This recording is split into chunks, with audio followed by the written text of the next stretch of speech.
Hi guys, welcome to the drums and bass workshop on playing with dynamics, playing with sensitivity. My name is Dom Biscarret. I am one of the drummers for the Responding, and next to me is Hayden Kane. I am one of the bass players here at Crossroads Church and for the Responding.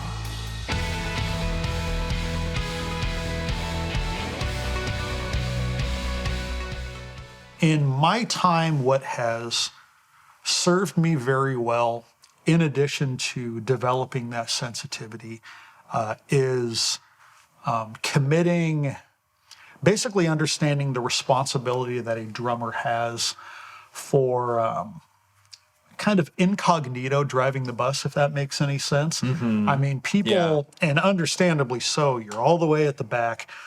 People are, kind of noticing you, but it's a little bit of the offensive line principle in that if they're really noticing you, it might be for a reason that's a little bit flubby, and that can be a bit of a challenge. But the responsibility that goes into drumming, especially for a worship tune where dynamics on the fly depend. I mean, they can change from song to song, service to service. Yeah. The same song at different services, depending. I mean, in a lot of ways, you are kind of taking what the situation gives you. And for me, I've always looked at the responsibility, especially as it pertains to dynamics and sensitivity with the drummer. You basically have to have a near encyclopedic, at least it served me well, an encyclopedic knowledge of the structure of the song.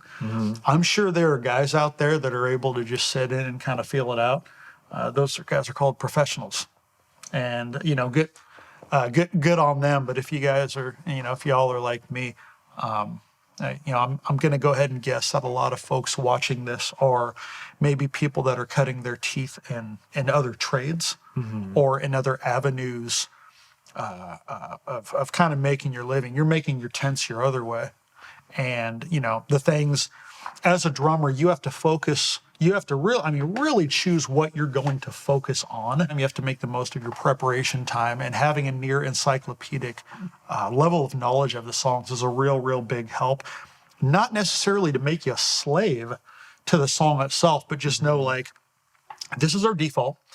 This is the structure that I have got locked in completely tight. And this is the foundation that I have learned, and this allows me to be ready for the opportunities that come up to where it's like, okay, we end with a double chorus, one big, one chill, but the worship leader's doing the worship leader hop.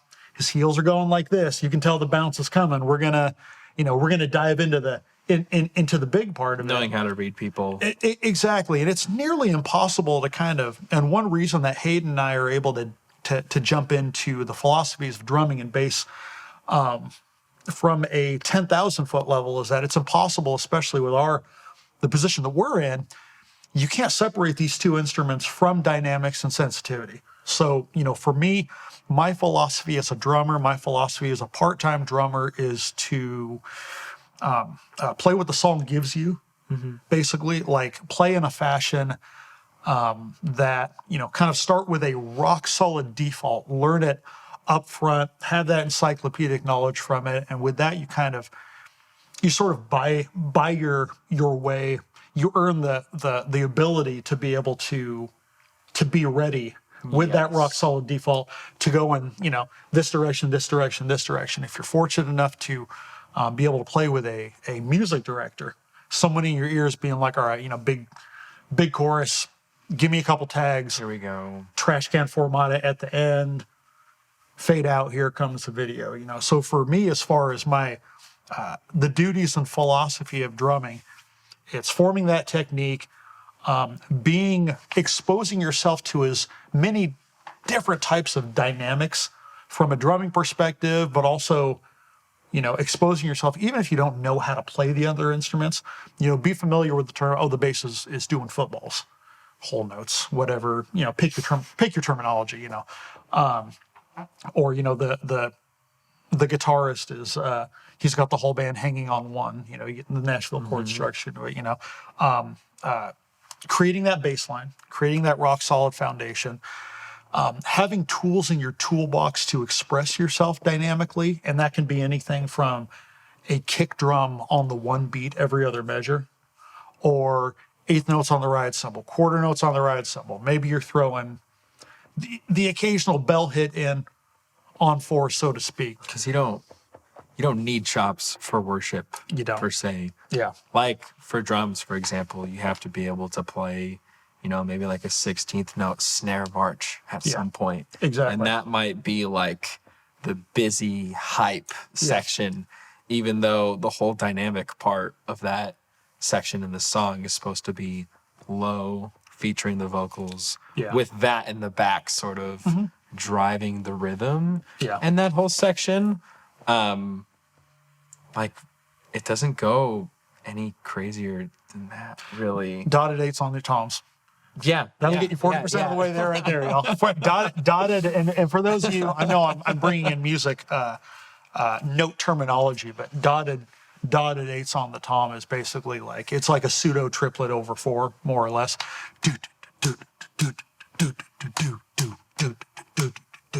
It's incorporating that into it. And that ties into kind of the next thing that I want to really lean on is take the YouTube deep dive into drum tuning and drum maintenance. Yes. One of the scariest things you can hear from a volunteer perspective or someone who is kind of going on the road is like, no, you're good. We got a house kit. Sometimes that's really cool. Sometimes give yourself a half hour to work through it because God knows what the bearing edges look like. God knows what's rattling around inside the toms, how many indentions there are on the heads, how many lugs there actually are. How many lugs are on the Like drums. tension rods. And that's really the nature of the beast. And that's one of the things that separates church service from playing out. My favorite one is a guy named Rob Brown. It's Rob Beatdown Brown. He has the best tuning videos I've ever seen. That's a plug for him. He doesn't know who I am and probably still won't after this, but that's okay. Learn the kind of the worship tricks, encyclopedic knowledge of the song, know how to tune your drums and tune them to a room. Again, big washy cymbals, big thumpy drums. Your sound guys will thank you for some of the washier, more lower volume cymbals. Tuned really, really good, like knowing how to adapt on the fly and then practicing with a click. These are things in the worship circuit you will never, ever, ever regret doing. Your instrument will sound good. Again, you're not called on to do the chop stuff. If you got extra time to do chop stuff, I'm not here to tell you how to play your instrument. But the rock solid foundation for that stuff, for the Brendan Tans, the Simon Koblers, the guys like that, those guys are rock solid and their drums sound great. In a worship situation, stick and learn songs front to back, especially as a volunteer. You don't want to be the guy that plays a big chorus over the quiet verse. I have been that guy. We have all been that guy at one time or another. It never starts to feel good. True. Become intimately familiar with the click. Play to the room, tune to the room, go as far as investing in gear to the room, and you kind of utilizing those principles. You'll really be able to kind of dive in and put forth a really quality contribution to your worship team, regardless of church size or ministry venue. It's a lot of the same stuff for bass players, actually. I took all your answers, and now you have to fill up X amount of minutes. So it's just in different contexts. So, for example, you said the metronome. That obviously carries over. Something that I've found within the metronome that will take you deeper and more on top of it than most players with the metronome is really using the subdivision setting on your metronome. So for example, I know this is like one of the top metronome apps. It's literally called Tempo. It's green and black. It's free. I've used it for years. I love that thing. Yeah. It has all the different subdivisions. So you can actually put accents on the 1, 2, 3, and 4. You can change the time signature. You can do any subdivision from swung, triplets, eighths, quarters, sixteenths, literally anything. It goes from 30 to 400 BPM. It's just a wide variety. Yeah. And it's good to practice with the extra subdivisions. For example, when it comes to figuring out the actual subdivision you should use on a song, it usually comes down to what the drummer is playing. So, for example, if there's a song where actually, here we go, the beat. So, you know, the beat, right? Or like the money groove, people call it. Yes. Could you play or air drum the money groove for me? Boom, cock, boom, boom, cock, boom, cock, boom, boom, cock. Yes, exactly. 8 notes on the hats, 2 and 4 on the snare. Change up your kick during the groove. So the one thing that we want to pay attention to is he said 8th notes on the hats because the snare and the bass drum was mostly quarter notes. So the pulse is going to be the busiest thing that the drummer is playing, which is going to be the hi-hats or the ride. Sometimes the floor tom if it goes into a tom groove. And that's how you can usually tell as a bass player what you need to be subdividing. Because even though you are playing on quarter notes or whole notes or half notes, whatever, your drummer is also subdividing the same 8th notes. So his kick drum pattern is going to fall off of those same 8th notes that are on his or her right hand. So therefore, you know what exactly your drummer is subdividing and how to actually have that bass player to drummer connection. Another thing as a bass player is simplicity. You hear a lot of session players say, less is more. And that saying is so popular. Oh, yeah. But at the same time, so applicable. It's like, okay, and this is really going to break somebody's heart. I'm sorry, but I don't can't know. wait for that. I I'm don't already know. excited for this. This is going to be great. Somebody is too afraid to tell you this, but you do not need to slap in worship. I'm sorry, but true. you don't need to slap in worship. It's true. As cool as that stuff is, that kind of goes along with like the chop. If you're slapping, you better be in just the dopest gospel band in the history of the world with the world's largest choir. Yes. If that's where you're at and your drummer is Aaron Steele and he has chosen you as his bass player, slap away. Knock yourself out. Exactly. Outside of those parameters, think long and hard. Exactly. Yeah. It's like, you don't, that's usually not needed. Yeah. I actually would love to have somebody give me a worship song that has slap in it. Because I would love to play it sometime. Yeah. To actually use the slap that I practice but never get to use. But it's like the simplicity, right? It's like you don't need to play constant, consistent 8th notes the whole time, maybe, you know. Sometimes playing along with just what the kick drum is playing is all that's necessary and all like that sounds good.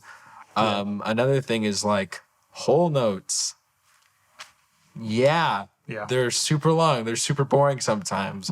But honestly, that sounds the best. Yeah. And it's like from a standpoint of like any session player, it's like you have to know when to hold back. You would rather be asked to play more than to play less. Exactly.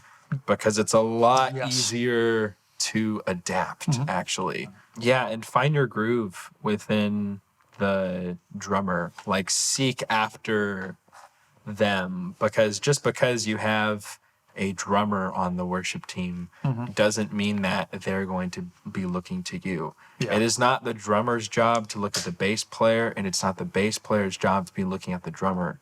You guys need to work together. So there's three different parts of, I guess people call groove. So there's groove, time, and feel. Yeah. Time is specifically with a metronome, right? Being robotic and being perfectly on top of each individual tick. Groove is, I believe, how you play along with other players and how you get that groove with others. Yeah. And then the feel is how you are personally in that group. Like, what does your feel due to the groove. A lot of people use those words in different ways. And that's sort of the like ways that I've heard them being used the most. And it's super important to be actively practicing all of those. And it's kind of cool when you get the opportunity to practice your groove and your feel, because not all people do. Another big thing as a bass player, really all around, is know the entire fretboard. That sounds like a very simple, like, well, duh, know the fretboard. Well, it's like, you got to eventually be able to not think about what you're playing, you know, because when it comes to worship, we're not there for the actual performance, I guess you could say. Yeah. We're there to worship. Like, that's our job, whether you're a volunteer or not. We are there to worship. And the best way to do that is to not be actively thinking about, oh, what if I did this really cool slide up here or whatever, to the point where you actually finish the song and know the material so well and just have that muscle memory and that feel behind the instrument, whether it's drums or bass, to where you know, like, you finish the song and you're just 100% focused on the Lord and what he's doing in your life. And then suddenly the song ends and you look at another band member and you're like, wait, we were just playing, right?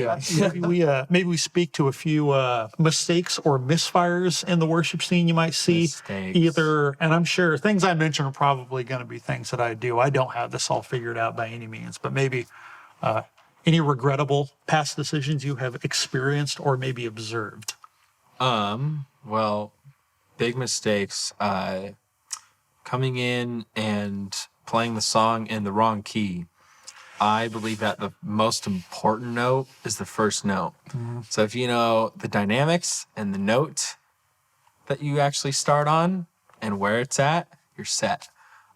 Because then if you work off the number system, which is just the easiest way to go, and if you're at the point where you just know how it feels going up and down, you go, oh, it starts on the 4. Okay, well, now I know the whole rest of the song just based off of that information. For me, one that I have noticed, you know, in addition to, you know, we've talked obviously dynamics, you know, as a drummer, and this ties in with preparing, know the dynamics of the songs, because we talk about shoehorning in fills, and if you're playing them well, you can get away with that. But if you just miss the dynamic part of a song, you either jump in too quiet, or I think one time, X amount of years ago here, we were doing Revelation song, and it got to the quiet verse, and everybody knew it was the quiet verse, except your old pal Dominic here, who thought we were doing like this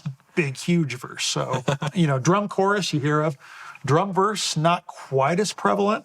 And it's like, honestly, what I should have done was keep playing it big, but I'm sure like I faded out halfway through the verse, like, you know, the yahoo that I was. And the point being, prepare, draw yourself a roadmap if you have to. Actually, a way to practice and not practice at all is to listen to the songs while driving for like the 2 days before Big time. service, because you can have all the excuses of, oh, sorry, I didn't have enough time to practice. But you definitely have enough time to at least listen to the songs and think to yourself, Yeah. okay, this is where we go to the 5, or okay, this is where we go to the ride cymbal. Yeah. And you kind of talk your way mentally through the song. And then for, I think the last thing for me, it's sort of related. We talk about shoehorning in fills where maybe they don't exist. Shoehorning in, squeezing in, forcing new gear. I've done that a million times. I buy something new and I want to use it right away. And I'm like, all right, I'm bringing in whatever, 14 by 10 marching snare. I want some fat 2s and 4s, and I own a big mahogany marching snare. I love it. It's great. But shoehorning in new gear for the sake of using it when either in a live setting where 14 by 6.5 maple or brass will do the job for you all the way. Black Beauty, Bob, the World Max one, that'll get you from A to B. Plus the sound guy has got it, you know, all tuned in for the house. He's very familiar with that snare drum. Like shoehorning in new gear that everyone's not familiar with can serve yourself and you can feel really good about it. Yeah. But that can put a strain on, on everyone else. With bass, it's really just keep it simple. You know, the most recorded bass in history and the most like classic one is a P bass. Like get yourself a standard, I think it's like the Player Series now, like the P bass or anything from that. Squires are also pretty killer and a lot more affordable, but keep it simple. Like when it comes to bass pedals, like guitarists have, you know, anywhere from 4 to 15 pedals on a pedal board, but when it comes to bass, you really need like maybe 4 or 5, like a tuner, compressor, some sort of DI box, maybe a boost or a buffer. Like I got the little JHS Prestige on there. Usually not an octave pedal, usually not a chorus pedal, usually not even a volume pedal because I just have the one knob on like my bass, you know. And then some sort of drive pedal, but not all the time. Like out of all the pedals I have on my board, out of all like 4 of them, like the drive pedal I rarely put on because the tone on my P bass, if you just turn it all the way up, that can sometimes be enough. Another big thing you can do to change your tone is to play with a pick. I know some of you now think I'm a terrible bass player because I even suggested playing with a pick. Versatile gear is another one for dynamics and sensitivity. Yeah. Versatile gear. You know, we've gone a little longer on time, but like I believe in this stuff so much. I just want to keep going with it. Like get versatile gear. Stuff that will do a lot of different things for you. Because your feel can really, really change from song to song. You know, nice, crashable, washy ride, you know, acrylite snare drum, manageable A's or K's for hats or something to that effect. You know, like don't feel like you need to grab all the biggest and the newest stuff. You really, really don't. I feel this so strongly in my heart. Like test out new stuff, test out cymbals, figure out what your taste is and like hit them, listen, learn what you have, learn how many different flavors you can get out of a single cymbal. You get the right K ride, you can get so incredibly much out of that thing, you know, like even if you play it with a different stick, it totally changes it. 100% thicker stick, different taper, different, you know, nylon versus wood head. You can, from a budgetary standpoint, you can cover a wide range of, you know, dynamics and sensitivities in my song. Yeah, when that carries over to bass, it's really just a simple 4-string passive bass. You don't always need a 5 or 6 string, big old active, fancy Lakeland or whatever. A lot of you might understand the quote, no more government subsidies for active basses.